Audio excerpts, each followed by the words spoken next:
लाखात आणि मिलियन्समध्ये व्हायरल होत असलेली संगीत या अल्बमची संपूर्ण टीम आपल्यासोबत आहे. लाखात एक अशी लखाबाई Yes. आणि लखाबाईची संपूर्ण Thank you, team. thank you. तुम्हा सगळ्यांचे सिनेसृष्टीवर स्वागत आहे. थँक्यू कसे सो आहात मच. सगळे? आम्ही खूप मस्त. खूप मस्त आहोत. खूप Thank खूप you. खूप भारी वाटलं. आणि Thank you. सर्वप्रथम तुमचे अभिनंदन की एवढ्या मोठ्या प्रमाणावर तुम्ही व्हायरल होत आहात हो, आम्ही viral आणि होतो. भरपूर प्रमाणात तुमच्या या आली लखाबाईला प्रेम मिळतंय. Thank you thank you. कसं वाटतंय लोकांचं हे प्रेम ऐकून? खूप भारी वाटतंय. खूप कमाल रिस्पॉन्स आहे लोकांचा आणि आमची आली लखाबाई लोकांपर्यंत अशीच पोचली. म्हणजे आम्हाला काही करायची गरजच नाही पडली. मला असं वाटतंय की गाणं पोस्ट केलं आणि 50 बिलियन क्रॉस झालेले आहेत व्ह्यूज. अजून काय हवं आहे? म्हणजे हे ऑर्गॅनिक प्रेम ह्याच्यासाठी खूप खूप थँक्यू.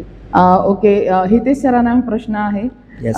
आली लखाबाई या गाण्याच्या यशानंतर म्हणजे नवीन तर आता तुमचे प्रोजेक्ट येतच राहतील, पण ह्याची प्रेरणा तुम्हाला कुठून मिळाली? मुळात आपण जेव्हा राजा राजा गाणं केलं होतं आणि राजा राजाचा जो रिस्पॉन्स होता त्याने एक रिस्पॉन्सिबिलिटी होती की यार काहीतरी अजून इम्पॅक्टफुल केलं पाहिजे. तर आणि मुळात देवीचं एक गाणं करायचंच होतं मला. तर मग मी विचार केला की यार कोणत्या देवीवर करता येईल, असं काय वेगळं आहे. तर ह्यांची जेव्हा धूप आरती ऐकली मी की मी बघत होतो महाराष्ट्राच्या कोपऱ्यात कोणती लोकगीतं आहेत काय आहे, तेव्हा ह्यांची धूप आरती ऐकली आणि तिचं वर्णन ऐकलं देवीचं. तर ते वर्णन ऐकून मला इतकं फॅसिनेटिंग वाटलं की यार या देवीवर काहीतरी केलं पाहिजे आपण. आणि मला वाटलं नव्हतं की असं काहीतरी ती स्टोरी होईल आणि असं एवढं मोठं ते होईल. तर ते तिनेच करून घेतलं असं म्हणता येईल. ओके, अमृता, आली लखाबाईमध्ये तुझी भूमिका आणि लुक प्रेक्षकांना प्रचंड आवडतोय. येस. तर असं काय म्हणशील तू की ह्याच्यासाठी किती तुला मेहनत घ्यावी लागली? खूप आवडतोय लोकांना हा लुक सुद्धा. राजाचा लुक पण सगळ्यांना आवडला होता. मुळात माझे सगळेच लुक सगळ्यांना आवडतात त्याच्याबद्दल थँक्यू सो मच. पण माझं काम माहिती नाही काय ती दैवी शक्ती आहे किंवा काय. मी ब्लेस्ड आहे म्हणा. सगळे हितेश तर म्हणतोच की मी खूप ब्लेस्ड आहे, कारण मी ज्या कामात जाईन त्या कामातून मला दुसरं काम असंच मिळतं की ते आधीचं पण हिट झालेलं असतं, त्याच्या पुढचंही हिट होतं. त्यामुळे आली लखाबाई जेव्हा आलं माझ्याकडे, एकतर मी प्रोडक्शनचा भाग सगळा सांभाळत होते आणि ॲक्टर म्हणून हितेशनी जेव्हा मला विचारणा केली की ऑब्व्हियसली माझ्या डोक्यात अमृता तूच आहेस, तो परफॉर्म आणि ते दैवी असं सगळं आहे, तेव्हा एकदा ॲक्सेप्ट केलं नव्हतं मुळात की तो राजा करणं इझी होतं माझ्यासाठी, कारण ते माझ्या झोनचं गाणं आहे. त्यामुळे मी ते झोकून देऊन केलं होतं. पण हे जरा अमृतापेक्षा खूप खूप डिफरंट आहे. आणि तो जो एंडचा परफॉर्मन्स आहे, इवन माझा लुक जो होता, म्हणजे लुक पण हा मला म्हणाला की आपण थोडं ब्लॅक आणि ते सगळं असं दैवी दिसलं पाहिजे. म्हटलं अरे एकतर मुळात आज म्हणजे पोस्टर पण बघितलं तर पोस्टरमध्ये ही मी वाटतच नाही. माझं आजही त्याला तेच म्हणणे की ही मी वाटतच नाही. म्हणजे ते कसं घडत होतं, म्हणजे ते पोज पण देताना किंवा ॲक्ट पण करताना हे झालं माझ्याकडून. आणि मला कमाल वाटतं की यार उद्या मला असं कुठलंही काम दिलं तर मग मी झोकून देऊन काम करू शकते. एवढं आता स्वतःवर एवढी खात्री पटली आहे माझी. ओके, गायक इथे आहेत. हो. सौरभ सर, पारंपरिक आणि आधुनिक शैलीचा मिलाफ या गाण्यामध्ये दिसतोय, ह्याबद्दल तुम्ही काय सांगाल? पहिली गोष्ट, गाणं खूप जास्त जबरदस्त झालेलं आहे. ट्रॅक सुंदर झालेला आहे. आणि जसं तुम्ही बोललात की पारंपरिक आणि आत्ताचं, तर त्याच्यामध्ये मला असं वाटतं की लोककलेमध्ये शास्त्रीय संगीताचा एक खूप सुंदर ब्लेंड केलेला आहे.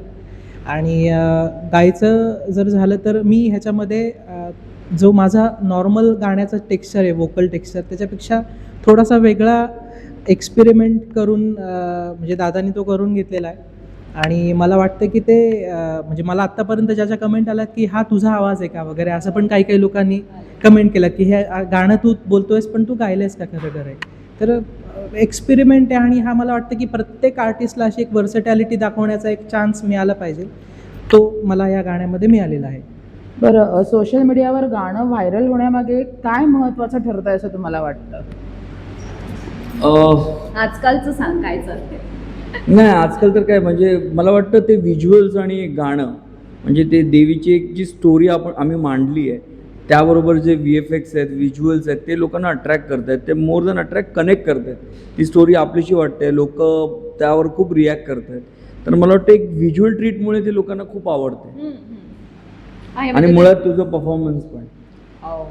Okay, as a director, as a singer आणि ॲज अ ॲक्ट्रेस, या गाण्यातील कुठला भाग तुम्हा तिघांचा असा सर्वाधिक आवडता आहे वेगवेगळ्या अँगलने? हा, बरं, एक तर मला थ्रूआउट मला एक पोर्शन मला सांगताच येणार नाही, कारण सुरुवातीपासून जे ते सकाळचं जे आहे शॉर्ट, ते मी भाकरी थापण्यापासून मी त्या शेळ्यांना बकऱ्यांना ते मी भरवते तिथपासून ते माझा एंडचा शॉर्ट, सो अख्खं गाणंच माझ्यासाठी म्हणजे आहेच. आणि मेन म्हणजे ऑब्व्हियसली जे व्हिज्युअल ट्रीट्स आहेत देवी माझ्या येते. येण्यापासून, अंगात येण्यापासून, तो तर म्हणजे अंगावर मी जेव्हा जेव्हा बघते आणि लोकांच्या कमेंट्स आहेत तशा की आणि लोकांनी टायमिंग दिलं आहे की 4 पॉईंट अशा अशा ह्याला अंगावर काटा आला असं प्रत्येक म्हणजे प्रत्येकाची कमेंट आहे आणि लोकांनी थांबून थांबून ते बघितलेलं आहे. सो एक पार्ट नाही, असे सगळेच पार्ट खूप कमाल आहेत. तुझा कुठला फेवरेट आहे? माझा पण बघायला गेला तर तोच, जेव्हा लखाबाई अंगात येते आणि लखाबाईचा तो रेडा जेव्हा स्वर्गातून असा येतो, तो खूप जास्त, तेव्हा एकदम काटा येतो. म्हणजे मी माझ्या घरी पण जेव्हा दाखवलं होतं तेव्हा त्यांना पण खूप सुंदर वाटला तो.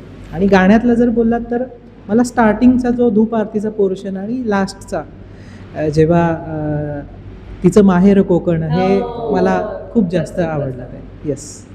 ओके.